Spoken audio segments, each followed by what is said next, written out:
The City of Houston will spend millions of dollars to relocate black families who are living near a rail yard polluted by wood preservatives linked to cancer.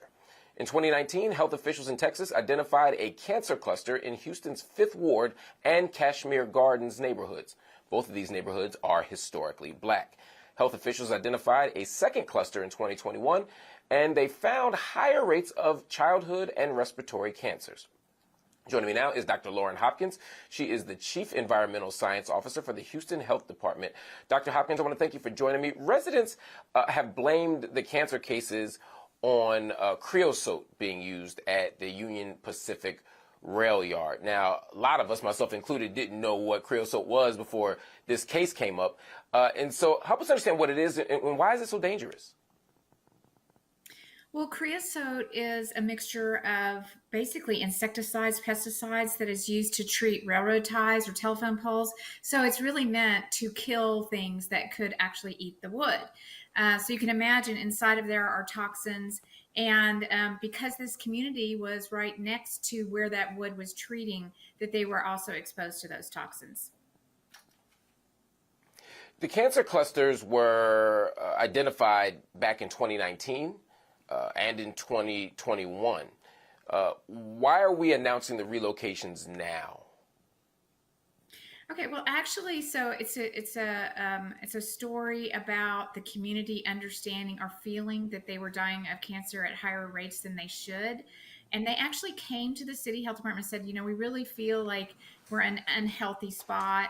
And that was what caused analysis, like we asked for cancer cluster analysis. And the census tracts right around the site are elevated for 6 different kinds of cancers. And they're not just any kind of cancer, but these are actually cancers that are linked to the chemicals that are used at the site. So then the citizens asked the city, they said, you know, we want to be relocated. They said, you know, what would look like a success for them is to move away from harm. And the city has worked with the state agency and with EPA, and they're investigating and doing all of these things. But in the meantime, you know, the mayor has just decided, you know, they're still in harm's way. Years go by and they're still in harm's way. This kind of contaminant won't be cleaned up anytime soon. It's not that we expect any of these investigations to actually show anything different than we already know.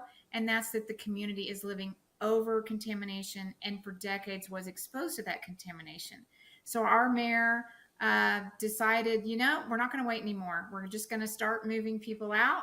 We're going to start with city money. We'd really be happy to have others contribute because we feel like, you know, this is for the health of this community. So that's what we're starting now. So the relocation process is starting. You said it's going to start with city money.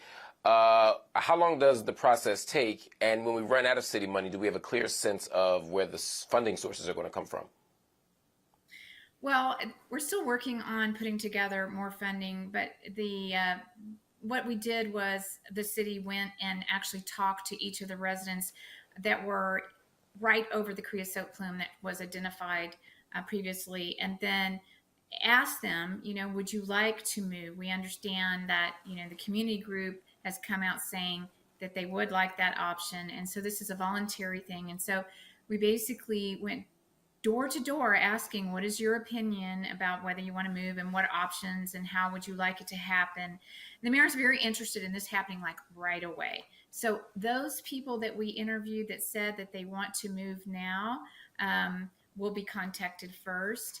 And we'll just keep going as and we'll also look at some other areas around the site that have other contamination, and keep seeking funding. But his sentiment was, you know, it's time to start because, you know, we'll never have we'll never have the plan perfectly in place, and it's just, you know, it's just been a while, so it's time to make some moves.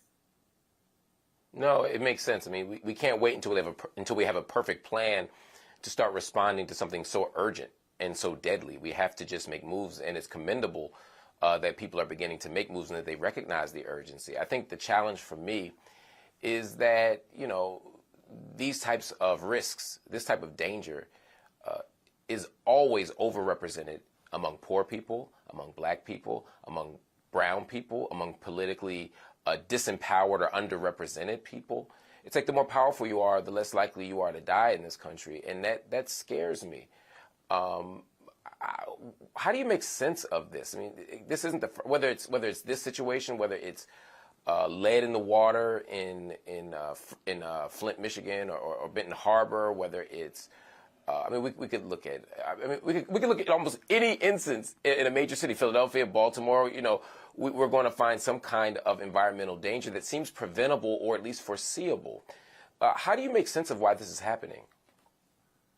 You know, you're exactly right. And I think, I've dedicated my life to environmental justice and working on these kinds of problems. And I'm just really thankful that we've made this kind of progress, because I think it will set up an example for other communities to use. We wouldn't be making the drastic measure of moving people away from this if there was a way to solve the problem without moving them. But there just isn't in this case. They've had cumulative impacts of years, decades of exposure to their families, and the actual pollution underneath their homes, is very, very difficult to clean up. It will be there for more decades, and it's affected their property values and stigma. And these are the kinds of things that we just can't let, continue. So I think you're exactly right. But the great news is I believe that with this leadership from EPA, the new director of EPA, and the forward thinking of really addressing cumulative impacts, which don't just mean contamination, but it means all kinds of stressors on these communities, that we can start, helping and have like real successes that we can use as models and other places can pick up, and we can really solve this problem. So, before we go, I just got to ask you quickly, these are majority Black neighborhoods. You're dealing with trauma. There's all kinds of traumas of living in, underdeveloped neighborhoods. Now you got the trauma of cancer causes. Now you got the trauma maybe of having to leave your house. Will there be any mental health support for them? Well, I think the beauty of this program is there's going to be lots of different kinds of support. We've applied for lots of different grants. It's not just moving. People have the option of moving in their neighborhood but away from harm, so they're not really just pulled up. These are families that have been there for generations. Like you said, it's a historic neighborhood. It's a wonderful place. But things like job development, economic opportunities, crime reduction, illegal dumping. So we're just looking at all kinds of different factors. And as they move, we expect them to have counseling on how to handle it. And that's so important. I know all the money ain't there yet, but the fact that you're even thinking about it and recognizing that as a part of the process is of critical importance. Dr. Lauren Hopkins, she is the Chief Environmental Science Officer for the Houston Health Department. I thank you, Dr. Hopkins, for joining us. It means so much.